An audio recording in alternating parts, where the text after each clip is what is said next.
बिस्मिल्लाहिर्रहमानिर्रहीम अस्सलाम वालेकुम। आज के दूसरे लेक्चर में हम पढ़ेंगे कि क्यों क्रिमिनोलॉजी को इंटरडिसिप्लिनरी फील्ड कहा जाता है। लेकिन लेक्चर स्टार्ट करने से पहले प्रीवियस लेक्चर का थोड़ा ओवरव्यू ले लेते हैं ताकि आपको भी थोड़ा आइडिया हो जाए कि फर्स्ट लेक्चर में हमने क्या पढ़ा था। तो जो फर्स्ट लेक्चर था उसमें हमने क्रिमिनोलॉजी के जो की कंसेप्ट हैं उनको पढ़ा था, जिसमें हमने क्राइम को एक्सप्लेन किया था, इन्फेक्शन था, मिसडेमीनर था। टोटल कोई 10 कंसेप्ट है जिनको हम कवर कर चुके थे। चलिए आज समझते हैं कि कैसे दूसरे जो एकेडमिक डिसिप्लिन्स हैं वो क्रिमिनोलॉजी को हेल्प करते हैं। देखें, क्राइम्स को, क्रिमिनल्स को या जो क्रिमिनल जस्टिस सिस्टम है उसको अच्छे तरीके से समझने के लिए डिफरेंट डिसिप्लिन से मदद लेनी पड़ती है। अगर कोई ये कहे कि सिर्फ क्रिमिनोलॉजी इनफ है इन सारी चीज़ों को समझने के लिए, तो ऐसा नहीं है। यही वजह है कि क्रिमिनोलॉजी एक इंटरडिसिप्लिनरी फील्ड है। तो एक-एक करके देखते हैं कि कैसे ये जो सारे डिसिप्लिन्स हैं वो क्रिमिनोलॉजी को हेल्प करते हैं। सबसे पहले हम पढ़ते हैं कि कैसे जो एंथ्रोपोलॉजी है वो क्राइम को समझने में हेल्प आउट करती है। देखें, एंथ्रोपोलॉजी बेसिकली मुआशरे को स्टडी करती है। उस मुआशरे का जो कल्चर है उसको स्टडी करती है। ह्यूमन वैल्यूज़ को स्टडी करती है। जो नॉर्म्स बने हुए हैं उनको स्टडी करती है। इसलिए एंथ्रोपोलॉजी से पाकिस्तानी सोसाइटी का भी पता लगता है। लाइक पाकिस्तान की जो कल्चरल वैल्यूज़ हैं वो क्या हैं, पाकिस्तानी मुआशरे के जो नॉर्म्स हैं वो कौन से हैं, और यही नॉर्म्स होते हैं जो आगे चल के क्राइम का सबब भी बनते हैं। मिसाल के तौर पे पाकिस्तान के कुछ इलाकों में ये एक नॉर्म बन चुका है कि गैरत के नाम पे कत्ल कर देना, जिसको हम ऑनर किलिंग भी कहते हैं। अब एंथ्रोपोलॉजी ये बताती है कि ऑनर किलिंग के पीछे जो असबाब हैं वो नोशंस हैं जो बहुत गहराई से लोगों की सोच से जुड़े हुए हैं, जैसे इज्जत और जिल्लत, शर्म और हया के तस्वरात। यही आगे चलकर ऑनर किलिंग का सबब भी बनते हैं। उसके अलावा पाकिस्तानी मुआशरे में जरगे का निज़ाम भी है। लेकिन क्रिमिनोलॉजी में हम सिर्फ एक क्रिमिनल जस्टिस सिस्टम को ही पढ़ते हैं जो कि लीगल सिस्टम है, जबकि एंथ्रोपोलॉजी की वजह से हमें पता लगता है कि दूसरा भी कोई जस्टिस सिस्टम एग्जिस्ट कर रहा है, जिस सिस्टम में न सिर्फ प्रॉपर्टी के झगड़े रिजॉल्व किए जाते हैं बल्कि वहाँ मर्डर या ऑनर किलिंग वाले क्राइम जो हैं वो भी वहाँ पे सॉल्व किए जाते हैं।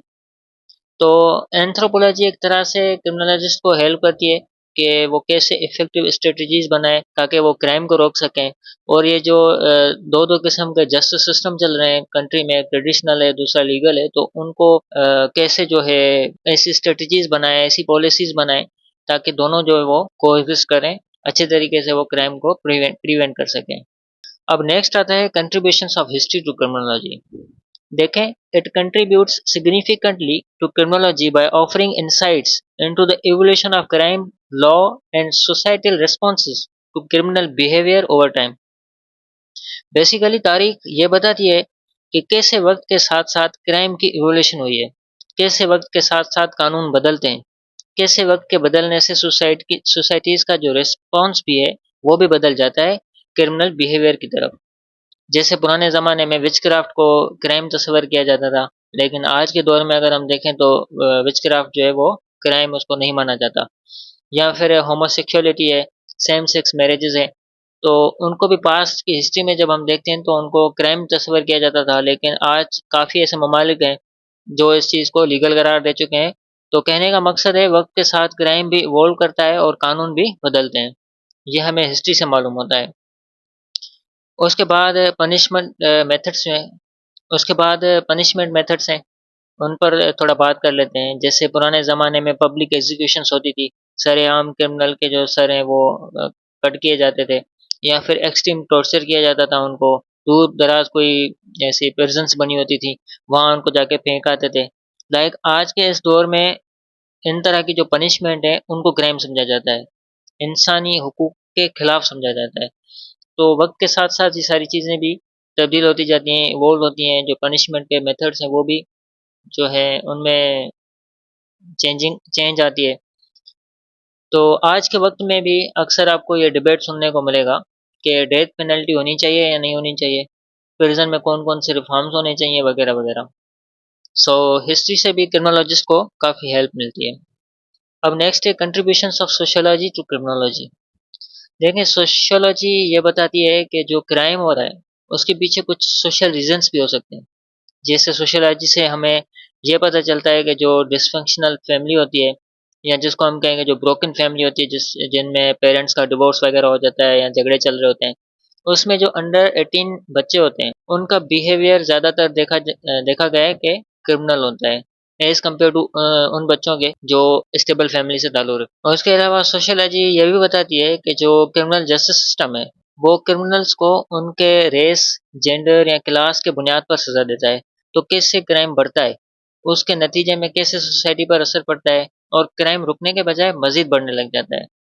और उसके अलावा कुछ सोशियोलॉजिकल थ्योरीज़ हैं जो हम आगे लेक्चर्स में इन डीप पढ़ेंगे, उनको अप्लाई भी करेंगे। तो वो थ्योरीज़ भी यही बताती हैं कि लोग जो है वो क्यों क्राइम करते हैं। अब जितना अच्छे तरीके से ये समझा जाएगा कि लोग क्यों क्राइम करते हैं, तो उतनी ही अच्छी स्ट्रेटजीज़ बनाकर उस क्राइम को रोका जा सकता है। तो this is how sociology contributes to criminology. उसके बाद हम बायोलॉजी की कंट्रीब्यूशंस को देखते हैं। देखें, बायोलॉजी से हमें ये पता लगता है कि कुछ जेनेटिक या बायोलॉजिकल फैक्टर्स भी हो सकते हैं जो क्रिमिनल बिहेवियर को इन्फ्लुएंस करते हैं। मिसाल के तौर पर न्यूरोसाइंस हमें बताती है कि दिमाग की एक एरिया है प्रीफ्रंटल कॉर्टेक्स। हम जो भी डिसीजंस लेते हैं वो सारे डिसीजंस दिमाग के प्रीफ्रंटल कॉर्टेक्स वाले हिस्से में होते हैं। और दूसरा हिस्सा है दिमाग का जिसको अमेगडाला कहा जाता है, वो हमारे इमोशन से जुड़ा हुआ होता है। अब न्यूरोसाइंस के मुताबिक अगर किसी तरह की कोई भी एबनॉर्मेलिटी अगर इन पार्ट्स में हो जाती है तो उससे क्रिमिनल बिहेवियर के चांसेस भी ज़्यादा बढ़ जाते हैं। उसके अलावा बायोलॉजी ये भी बताती है कि जब किसी इंसान के अंदर हार्मोन्स की मिकदार बढ़ जाती है तो उसका बिहेवियर भी बदल जाता है। जैसे मिसाल के तौर पे किसी के अंदर अगर टेस्टोस्टेरोन हार्मोन की लेवल बढ़ जाती है तो वो ज़्यादा एग्रेसिव बन जाता है, या फिर किसी के अंदर जब सेरोटोनिन हार्मोन की कमी हो जाती है तो उसका बिहेवियर जो है वो एंटी सोशल हो जाता है। उसके अलावा बायोलॉजी जो है वो क्रिमिनल इन्वेस्टिगेशन में काफ़ी हेल्प आउट करती है, वहाँ अपना रोल प्ले करती है। मिसाल के तौर पर जैसे डीएनए एनालिसिस है, उससे हम रियल क्रिमिनल तक बहुत आसानी से पहुँच सकते हैं, उनको आइडेंटिफ़ाई कर सकते हैं। जहाँ क्राइम सीन पर जो बायोलॉजिकल एविडेंसेस रह जाते हैं वहाँ पे, जैसे फिंगरप्रिंट्स का मिल जाना वगैरह, तो वहाँ फोरेंसिक बायोलॉजी अपना रोल प्ले करती है और आइडेंटिफ़ाई करती है कि क्रिमिनल कौन है और विक्टिम कौन है। इस तरह से बायोलॉजी से काफ़ी हेल्प मिलती है क्रिमिनोलॉजिस्ट को।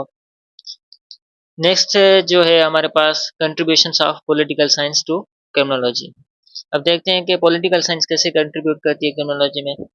पॉलिटिकल साइंस ये बताती है कि कैसे जो पावर है, हुकूमत है या जो हुकूमत के इदारे हैं वो कैसे क्राइम पर असरअंदाज होते हैं और ये सब कैसे क्राइम के फैलने को कंट्रोल करते हैं। मिसाल के तौर पे पॉलिटिकल साइंस की नज़र से हम इसका तज्जिया कर सकते हैं कि पाकिस्तान की जो रियासत है वो दहशतगर्दी से किस तरह से निमट रही है।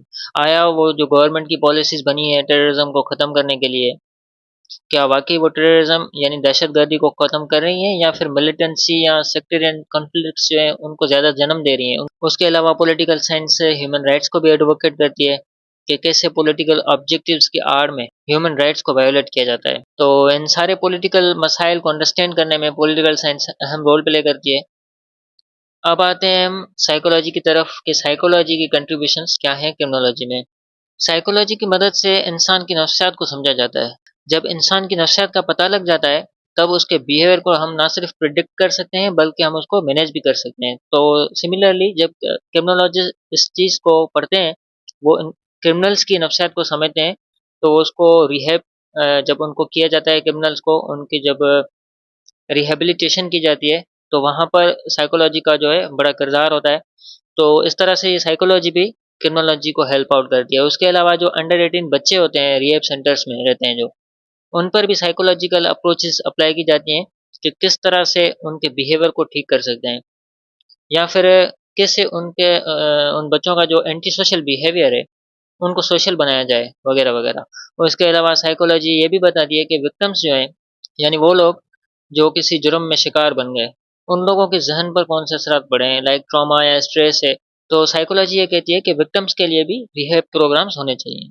उसके बाद हम देखते हैं कि लॉ कैसे कंट्रीब्यूट करता है क्रिमिनोलॉजी में।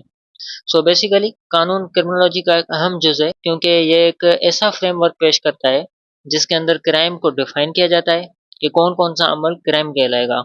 लॉ ये भी बताता है कि कानूनी कार्रवाई कैसे होगी और मुजरिम को कौन-सी सज़ा दी जाएगी। आप देखें कि क्रिमिनोलॉजिस्ट को कैसे पता लगेगा कि फलां बिहेवियर जो है वो क्रिमिनल बिहेवियर है।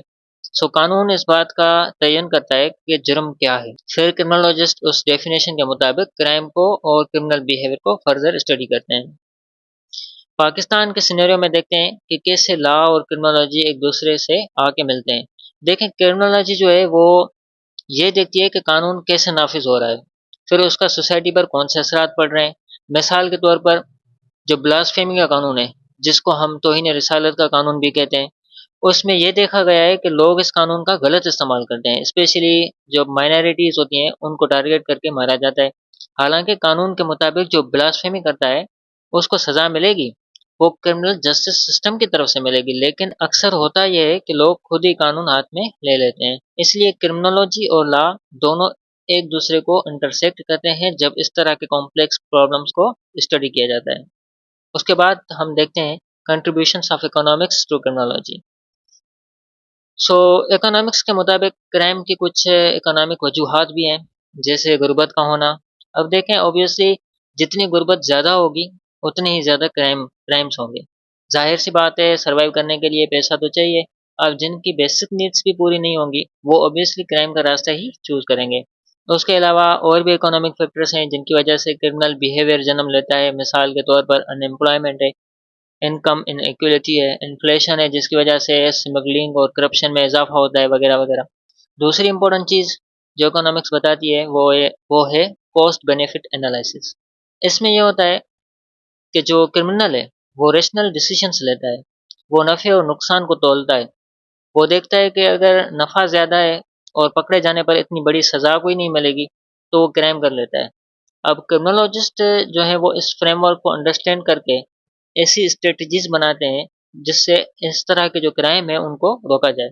बेसिकली क्रिमिनोलॉजिस्ट क्या करते हैं कि वो कॉस्ट बेनिफिट का जो कैलकुलस है उसको अल्टर कर देते हैं।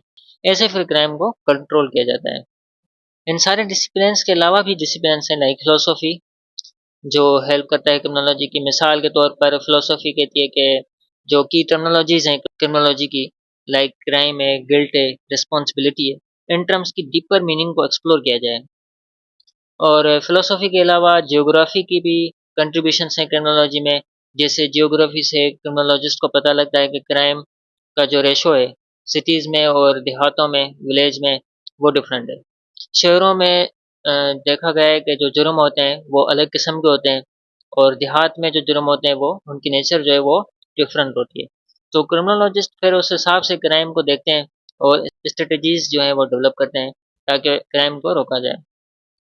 सो आज के इस लेक्चर में हमने ये पढ़ा, क्रिमिनोलॉजी एक इंटर डिसिप्लिनरी फील्ड है। नेक्स्ट वीडियो में हम क्राइम के मुख्तलिफ टाइप्स को डिस्कस करेंगे। अगर कोई भी कन्फ्यूजन है आपको, अगर कोई टॉपिक क्लियर नहीं हुआ है, कोई क्वेश्चन है, तो ये ईमेल दी हुई है मैंने इधर, वहाँ आप कांटेक्ट कर लेना, वहाँ आप कांटेक्ट कर लेना। अल्लाह हाफ़िज़।